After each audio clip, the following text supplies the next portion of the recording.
why should I pay my Strata manager more when my emails don't get answered? When I'm not even aware that there's a meeting going on, no one told me, or that something was decided without my input. Why should I be paying more? And so all these Strata managers are struggling to increase their rates, increase their prices, and thus actually generate more revenue. And I think the solution to that is the leverage that you can get through technology.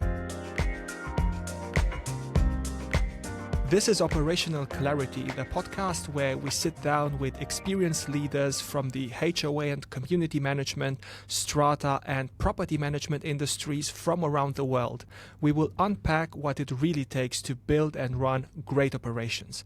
Today we're joined by Nathan Cresswell, somebody who has transitioned from large tech companies like Salesforce to now building Strata IQ, which is an AI native platform helping strata communities make better decisions.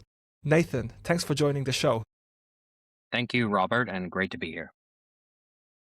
So you transitioned from leading product development at Salesforce, Zuora, LeadIQ, and some AI startups to now building Strata IQ. And we think this gives you a unique perspective that our audience rarely gets to hear. Usually, most of our guests have spent decades inside the strata or property management industry. You've approached the same operational challenges from a different direction, from product leadership and workflow design. Now, it would be interesting to hear, when you started your journey with Strata IQ, what was something that led you to doing this move to leave these big companies and basically starting your own thing? Yeah. So just taking a step back, just so that your audience understands, strata is the word for HOA. So it's the word used in Australia and a lot of Commonwealth countries, if you have any American listeners. And kind of what motivated me from a number of perspectives is that I'm originally Australian. You can't tell by the accent. And I am actually an owner in an apartment building in Sydney, Australia. And a lot of people don't know this, but Sydney is in a cost of living and a housing crisis at the moment. Actually, there's a singular city center, and there's many mid-rise apartment buildings around that getting built. And so I go back very frequently to Sydney, and I was wondering, this is very interesting. This is a generational change in terms of housing stock, and so what can really be done to help people manage all these buildings going up? And as an owner in an apartment building, I felt the same frustration that many people do, where you email the strata manager, you don't get an answer, you follow up, you still don't get an answer, or a motion is passed and you didn't know that was very relevant to what you're interested in.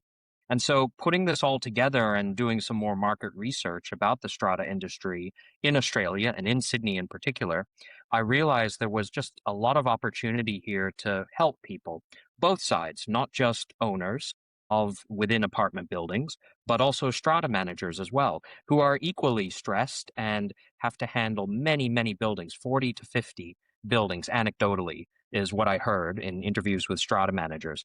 So a lot of this was about recognizing a customer and a market problem, which is my background, product management. That's what product managers do. I think you're very familiar with that, Robert. And also part of it was really recognizing the change in technology with AI. Although I don't like to talk about AI to my customers because I don't think that should be the focus. The focus should be on solving problems, actually, and helping them with their workflow.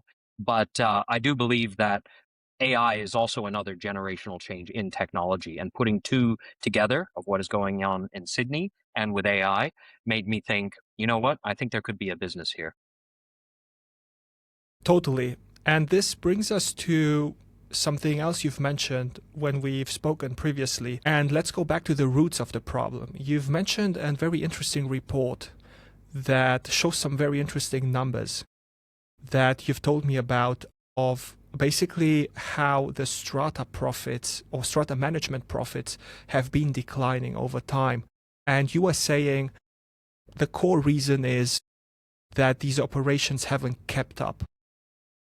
Yes, absolutely. So the report that you're referring to was a Macquarie Bank. It's a major Australian bank report in 2023. So not too old. It's about 3 years old, and I think the findings there are still true today, even 3 years later.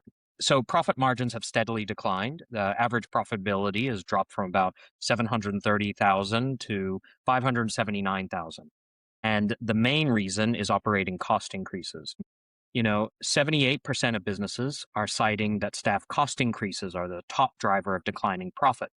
And there's a huge amount of staff turnover in the industry. About 33% of Strata managers switched employers in 2022 versus 14% in 2018. So what you have is an industry where really they are struggling to generate more profit, yet there are more apartment buildings going up. There are more buildings fundamentally, given what I said earlier. And so why is that, right? And so, really, what that means is that there's just simply, I think, a lot of opportunity here to help Strata managers streamline their operations, get more leverage per person using AI. Although, even on my website, strataiq.app, I only mentioned the word AI maybe once or twice in the entire website. Being AI native, you can now solve a whole class of problems that were previously unsolvable. And so this industry is really, I think, just crying out for modernization and a new way of doing business. Because fundamentally, what owners, and I've interviewed owners and I am an owner, are also saying is that why should I pay my Strata manager more when my emails don't get answered? When I'm not even aware that there's a meeting going on, no one told me, or that something was decided without my input. Why should I be paying more? And so all these Strata managers are struggling to increase their rates, increase their prices, and thus actually generate more revenue. And I think the solution to that is the leverage that you can get through technology. Totally agreed. And you've mentioned something that really stood out. If we continue on the same thread, you mentioned a lot of the work is not quote unquote big strategic building management. It's finding the right documents, answering repeat questions, basically keeping everybody in the loop. Can you walk us through this discrepancy in what the external world thinks Strata managers do or what they are supposed to be doing versus the actual operational reality? So what's happening there day to day? So, interestingly enough, and I interviewed quite a few Strata managers on this, it's really what they call operational noise is a lot. If you can imagine 40 to 50 buildings, just assume that it's even a mid to small size building, say 10 owners, right? Imagine 10 times 40, 50 people, not all at once, but regularly sending you inquiries, right? Not only that, but you have to hold the meetings for each building, the committee meetings, the AGMs, all the meetings where things get decided, right? And so this volume of just sheer admin and responses and finding the right document, when 9 times out of 10, the answer is in the bylaws or the answer is in the Strata Schemes Act of 2015, which is the New South Wales or the federal legal governing text on strata management in Australia. And so really the strata managers are stressed and they're being asked to do more with less, right? And the owners are annoyed because their simple email questions don't get answered to. And so as a result, they want to replace their strata manager. And so really it's this operational noise that can be completely taken away with AI. No one needs to deal with this as long as people are open to dealing with AI, which I think is the hardest job, is really getting used to the idea that AI can help and you can talk to AI to find an answer. This sounds to me a lot that operational noise sounds mostly like an information management problem, right? And since you come from the product world, from the tech world, I was wondering, how does Strata IQ actually solve this day to day? What is something that you are providing and you are offering Strata managers that the industry incumbents don't?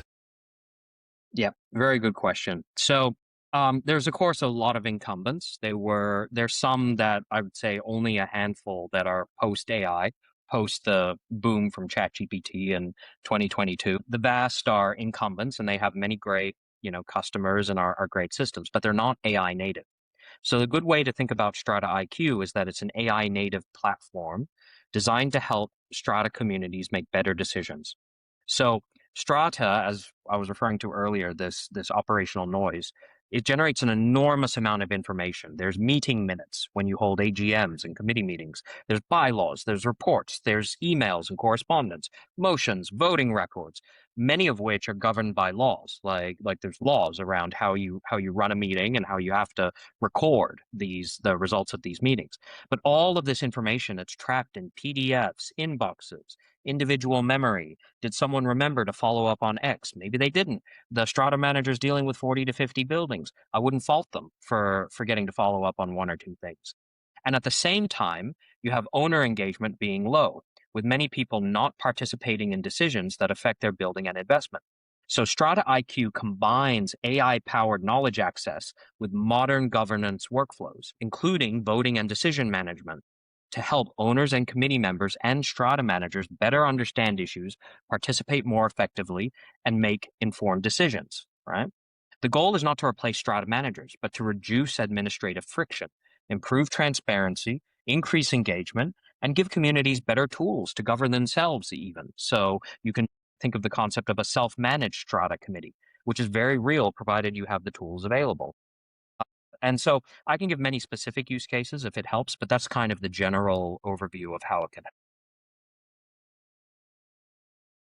You've mentioned something interesting that most of the information is trapped in PDFs and, let's say, more traditional information storage means, right?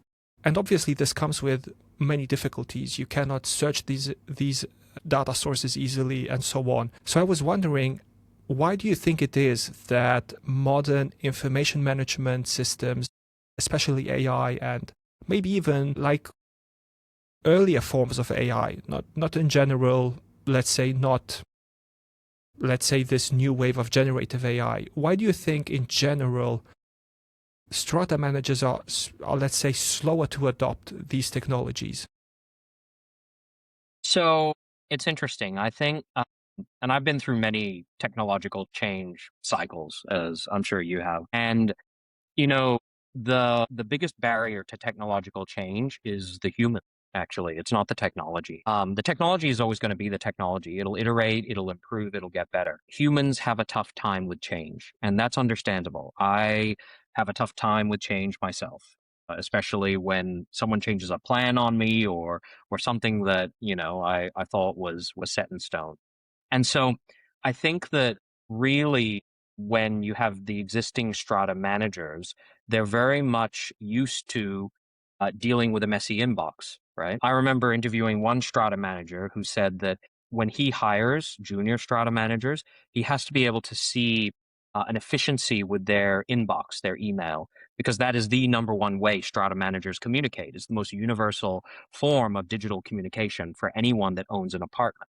Whether you're 72 years of age or 22 years of age, everyone can use email.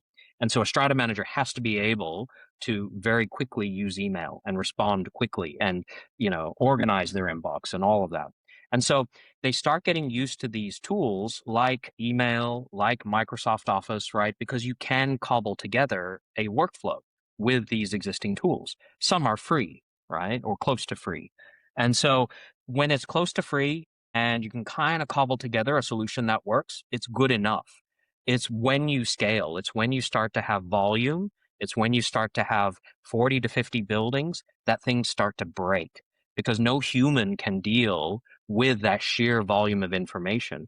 And so what started out as an okay workflow when you maybe started your strata management business starts to become very, very unwieldy as you get bigger and bigger and as you make more revenue. And so you start to need these systems and to think carefully about the workflow, the systems, and the data that you have in place to see how it can be leveraged in a more efficient manner. Would you say coupling together solutions has something to do with the feeling of being in control, in the sense that more complex solutions are harder to supervise and harder to know what's happening under the hood?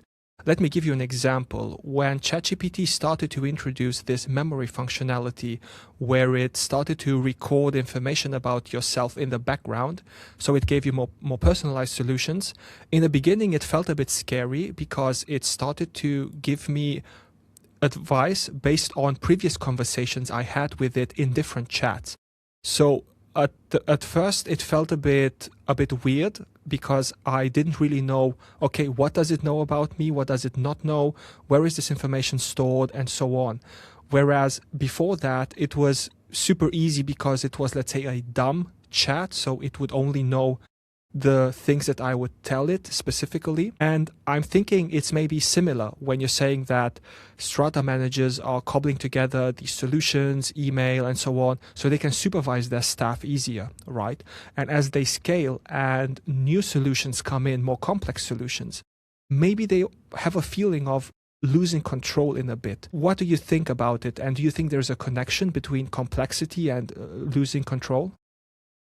Oh, 100%. I mean, the word I want to use there is trust, right? Trust is earned, and that's trust whether in another human being or in a system. And I think that you're 100% correct as well, that with complex systems, for example, I interviewed a Strata manager that had a whole Trello product management system, Trello Strata management system in addition to his system of record, Strata management system of record system. And it was very complex, but he trusted it because he built it. He knew every field, he knew every workflow, he knew every piece of data. And on top of that, because he knew it so well, he could train his staff on it, which was the question he asked me when I was pitching Strata IQ to him. He said, well, Nathan, who's going to train my staff? And also, you're asking me to introduce a 10th tool into the 9 tools that I already use. And so you can start to see how, exactly to your point, with a complex system, with all these tools, if they've done it themselves, they simply trust it more, which is natural, right? So you have to, within the product, like Strata IQ, within the system, find ways to earn that trust, whether that's as simple as citing everything. So if you provide an answer, cite where you actually got that answer from. Prove, say why you believe that answer to be true in the prompt to the AI, right? Always state why you believe it to be true. As a product manager, when we're doing evaluations on AI, make sure that the answer is scored correctly and that it's actually giving a useful, correct, and informative answer, right? And so there's all these ways within a system to earn that trust, even though it is complex. And, one of the famous things that Steve Jobs used to say at Apple is that simplicity is hard. Simplicity is very, very hard. Many things are extremely complex. Your iPhone is extremely complex, yet it's simple. It's so simple that pretty much anyone can use it.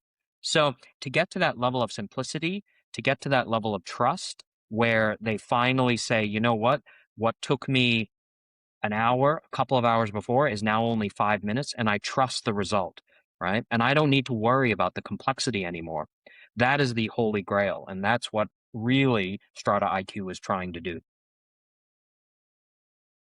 Totally agreed. I think reducing complexity has a lot to do with deciding what is necessary and what is not, in the sense that what functionality really contributes to adding real value and what is not. And speaking of trust, that, let's say, goes away with complexity, you're publicly pushing back against the AI hype. Do you think what we see on social media, what we see with these AI implementers that promise you the world but at the end don't really deliver, how do you think the public messaging that we see around AI affects the perception of the technology, especially around the trust component? 100% it creates skepticism. I don't think it helps whatsoever. I think that certainly, I'll give you a concrete example. One of the Strata managers I interviewed, when I asked him, look, what do you think is the key workflow to solve with Strata? And he's talked to me about a very famous legal case in Sydney, in Australia, in New South Wales, the state of New South Wales, where the Strata community was held liable for a fence that hadn't been repaired, and it fell and it killed someone. It actually resulted in a death. And he was saying to me, Nathan, how can AI ever handle a workflow like that? Like where there's been an accident, you need a response within minutes because someone's life is at stake, right? And I think all of this AI hype where these implementers, as you're saying, and these AI solutions are saying, we can solve any problem now with AI. All you have to do is ask the right question or have the right prompt. Well, that's fundamentally untrue. I don't think any technology in the history of the world has solved every problem. I think that's obviously a very facile statement.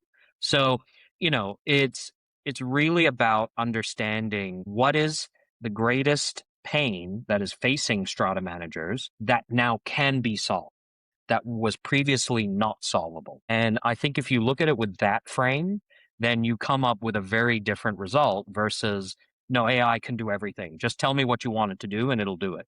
Because I don't think anyone will believe that. And I don't think the hype helps, let alone the massive numbers that get thrown around in the tech industry when it comes to AI.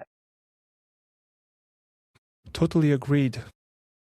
Which workflows from the product world that you have experienced previously in your previous companies can be translated to Strata management? And how do you think that Strata managers can the most easily learn these processes and workflows? Okay, that's a great question. So, product management, at least in terms of a technology product, a SaaS product, in a good product organization, decisions are documented, requirements are documented. I'm sure you've written a few PRDs in your time, Robert. Context is preserved, and new employees can understand prior decisions through all this documentation. So questions like, why was this feature built, can usually be answered. Similarly, in Strata, questions can often become, why was this contractor selected? How many quotes were asked for in order to fix that fence? Why was this bylaw introduced? Why was this special levy approved? Right? And the answer almost always is going to lie in someone's inbox, some minutes that were recorded in a meeting somewhere, or maybe even in the bylaws, right? As a codified law that the committee has to run itself by. And so this can be directly applied from product into the Strata management world and is essentially what part of what Strata IQ does. And then there's also decision management for products. So product teams have mature decision frameworks. So design reviews, architecture reviews, product reviews, and decision making becomes a workflow. Strata is the same. Decisions happen through agendas, motions, meetings, emails, but that workflow is largely unmanaged, at least in terms of outside of the meeting itself. And so if you treat governance as a decision workflow that is enabled by data and AI, you end up with a much, much better solution. And then the final point I'll say where how product really applies to Strata is that modern software companies, they hate tickets. Everyone hates a ticket, right? So instead, they build documentation, help centers, AI assistants, frequently asked questions, right? And the customer has to be able to find the answer without employee intervention because that takes time and people get frustrated. And if you can find it yourself, that also helps with trust. Back to your point about trust in complex systems. And so owners will ask in Strata, can I install air conditioning? Can I renovate? What are the Airbnb rules? What are the pet rules? The same questions repeat endlessly. And so you can apply that same thinking in product where you shouldn't simply have to, answer a question as a human. You can apply that to Strata as well. And so owners can now self-serve. And there's many other things, but I could go through, but I think that and workflow automation as well are very, very pertinent to the Strata management world. There's so many workflows. Totally. I can totally agree with you. And I've also seen this in my conversations with Strata managers and also with guests on the podcast. But if you could pick one workflow, what is the most common workflow that you see Strata managers do over and over that feels normal for the industry, but would look broken to someone who's coming from modern software? That's interesting. Let me think about that question. I mean, I think that, a typical Strata workflow today would look something like there's some kind of problem. An email chain starts. If it's related to common property in the building, then you request quotes to fix it. Those arrive as PDFs. Then the manager will forward them. Committee decides. Some people respond. The majority don't. There's more questions, more emails. Then a meeting is held with agenda. And 6 months later, someone asks, why do we choose that contractor? Or these bids, did anyone get any bids? And what were they? And so what was the outcome of this vote? And the entire process starts again. And so if you describe that workflow to a VP of product at Salesforce, HubSpot, Atlassian, or even a mid-sized SaaS company, they'd legitimately think it was insane. Because in product organizations and in technology organizations, everything is centralized. Context is centralized. You track all decisions. Any alternatives are evaluated, typically in a product requirements documents. Everyone is notified, stakeholders. How many times have I in a product organization had to manage up and manage sideways and manage down? And so everyone's kept informed. Approvals are structured, right? History is preserved. And yet the strata management workflow is scattered. It's chaotic. It's let me find that email. It's, oh, wait, maybe I have a labeling system in my email and that'll help. Or maybe I have this Trello system. And so it's just everywhere. And like I said, it can work. I'm not saying it doesn't work. I'm saying that it breaks at a certain point or at a certain scale or with a certain use case it wasn't designed to handle, right? And so I think that thinking about it in just this more modern way of where you have this consistent workflow with data supporting it, with these deterministic events that do need to happen because of law, like AGMs, like committee meetings. And you put that all into a very structured way of thinking about a product will result in a very, very different solution and a very good solution, I think, with AI now supporting it all. I can totally agree on the processes, and this is something that I've experienced as well. It's a very, very big difference between how let's say, the SaaS companies and the strata management and property management companies work. And some SaaS companies, they're very good at like speed processes. It's this documentation first mindset that you've mentioned that is super, super, super strong. Now, a question that we ask all of our podcast guests is, what advice would you give yourself, let's say to your 20-year-old self when you started out? Obviously, you've started out in product management, but what advice would you give, let's say, yourself had you started with Strata IQ back when you were 20? That's a great question. I can tell you this. I would not have had the confidence, the experience, or the knowledge to start Strata IQ in my 20s. Okay. But if we treat it as a thought experiment, right? I would tell my younger self to spend less time chasing industries that look exciting, that's the hottest new thing, and more time actually understanding how the boring work gets done. And early in my career, I was fascinated by technology, crypto. Back in the day, I used to be very interested in crypto. But what I've learned over time is that the biggest opportunities are often hiding in industries that don't look that particularly exciting from the outside. Every industry has workflows, decisions, and inefficiencies. And if you deeply understand those, you can create enormous value. And I really think that's what it's all about. It's about solving problems and creating value for your customers. That's what all technology should be about. And, honestly, 20-year-old Nathan probably wouldn't have thought strata management was that interesting. But today, I think it's one of the most interesting operational challenges I've come across. And I think I in technology can do a lot to help. What's the best way for curious strata managers watching or listening to this conversation to actually try out Strata IQ? So it's free to try, free for one building, free forever, because that's also what AI has done, made it very, very easy to offer things for free. So the entire solution is free for one building forever. You can go to my website, strataiq.app, and that is where you can sign up for free. There's a self-onboarding process. You can email me at nathan@strataiq.app.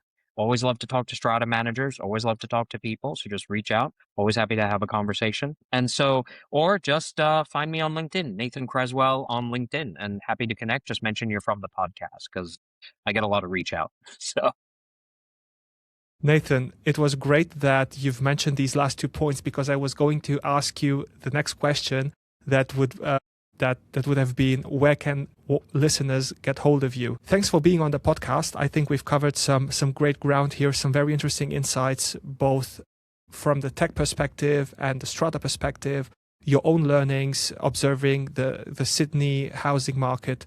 It was great having you on the show, Nathan, and I'm looking forward to speaking soon at some point. Absolutely. Thank you so much for your time, Robert, and thank you to your listeners for listening. Cheers.